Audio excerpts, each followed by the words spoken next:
ഭയങ്കര ഗൗരവമുള്ള രണ്ട് വിഷയങ്ങൾ. ഇത് രണ്ടെണ്ണം ഞാൻ വേർതിരിച്ച് പറഞ്ഞത് എന്തിനാന്ന് ചോദിച്ചാൽ, ഭയങ്കരമായിട്ട് ഇത് ക്ലബ്ബ് ചെയ്ത് നടക്കേണ്ട ആൾക്കാർ, മനസ്സിലായില്ലേ? ക്ലബ്ബ് ചെയ്ത് നടക്കുന്നുണ്ട്. അതുകൊണ്ടാണ് ഞാനത് വേർതിരിച്ച് പറയുന്നത്.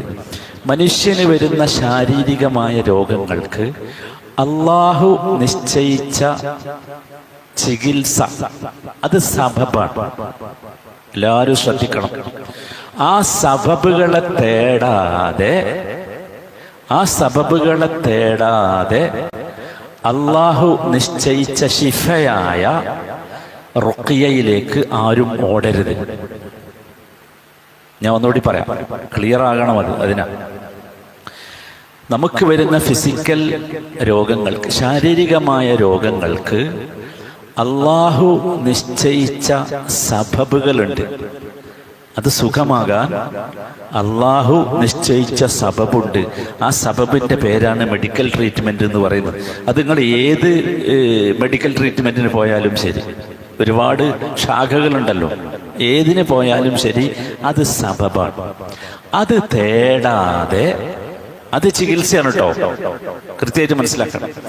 അത് തേടാതെ അള്ളാഹു നിശ്ചയിച്ച ശിഫയായ, ഇതെന്തല്ല, ചികിത്സയല്ല, ശിഫയായ റുഖിയ ശർഈയിലേക്ക് ഓടരുത് ആരും. കൃത്യമായിട്ട് മനസ്സിലാക്കണം, വേർതിരിച്ച് മനസ്സിലാക്കണം. കിട്ടാവുന്ന മുഴുവൻ ചികിത്സയും നടത്തണം. പക്ഷെ ഒരിക്കലും വിചാരിക്കരുത് ആ ചികിത്സയാണ് എന്നെ സുഖപ്പെടുത്തിയത് എന്ന്.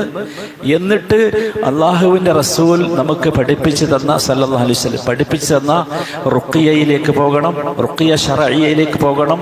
അതിൽ പ്രാർത്ഥനകളുണ്ട്, ദിക്റുകളുണ്ട്, അത് ചെയ്യണം. അത് ചികിത്സയല്ല, അത് ശിഫയാണ്. അത് ശിഫയാണ്. രണ്ടും തമ്മിൽ വ്യത്യാസമുണ്ട്. ചികിത്സ പറഞ്ഞാൽ എന്താ? ഷിഫ എന്ന് പറഞ്ഞാൽ എന്താ? ഷിഫ എന്ന് പറഞ്ഞാൽ ചികിത്സ നൽകുന്ന ഔട്ട്പുട്ടിന്റെ പേരാണ്, അല്ലേ? ഷിഫ. ചികിത്സിച്ചാൽ കിട്ടുന്ന ഫലത്തിന്റെ പേരാണ് എന്ത്? ഷിഫ. റുഖിയകളെ കൊണ്ട് കിട്ടുക എന്താ? ഷിഫയാണ്. അതെന്തല്ല? ചികിത്സ.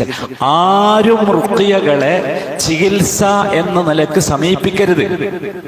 അത് ഷിഫയാണ്, ഷിഫയാണ്. ഖുർആന്റെ വാക്ക് അതാണ്, ഷിഫാഉൻ ലിമാ ഫിസ് സുദൂർ, അല്ലേ? ഷിഫാഉൻ വറഹ്മത്തുൻ ലിൽ മുഅ്മിനീൻ. ഷിഫാഉൻ വറഹ്മത്തുൻ ലിൽ മുഅ്മിനീൻ എന്തല്ല? ഇലാജുൻ എന്നല്ല. ക്ലിയർ ആണല്ലോ? സംശയമില്ലല്ലോ? ഭയങ്കരമായിട്ട് ഇതിങ്ങനെ കൂട്ടിക്കലർന്നിട്ടുണ്ടായ ഒരു പ്രശ്നമാണ്. ഇത് കൂടിക്കലരേണ്ട കാര്യമല്ല, വളരെ ക്ലിയറാണ്, വളരെ ക്ലിയറാണ്. അല്ലാഹു സുബ്ഹാനഹു വ തആല നിശ്ചയിച്ച സബബുകളെ നാം തെറ്റിക്കരുത്, ധിക്കരിക്കരുത്, അതിനെ പരിഗണിക്കാതിരിക്കരുത്. കാരണം അത് അള്ളാഹു ഭൂമിയിൽ ഉണ്ടാക്കിയതാണ്, അള്ളാഹു ഭൂമിയിൽ ഉണ്ടാക്കിയ സബബാണ്. ആ സബബിനെ തേടുന്നുണ്ടോ എന്ന് അള്ളാഹു പരിശോധിക്കും. അതോടൊപ്പം ആ സബബുകളെ ആശ്രയിക്കരുത്, ആ സബബുകളെ ആസ്പദിക്കരുത്, ആ സബബുകളെ ആസ്പദമാക്കരുത്, ആ സബബുകളെ തവക്കുൽ ചെയ്യരുത്. അതും അള്ളാഹു പരിശോധിക്കും. രണ്ടെണ്ണം ക്ലിയർ ആണല്ലോ, അല്ലേ?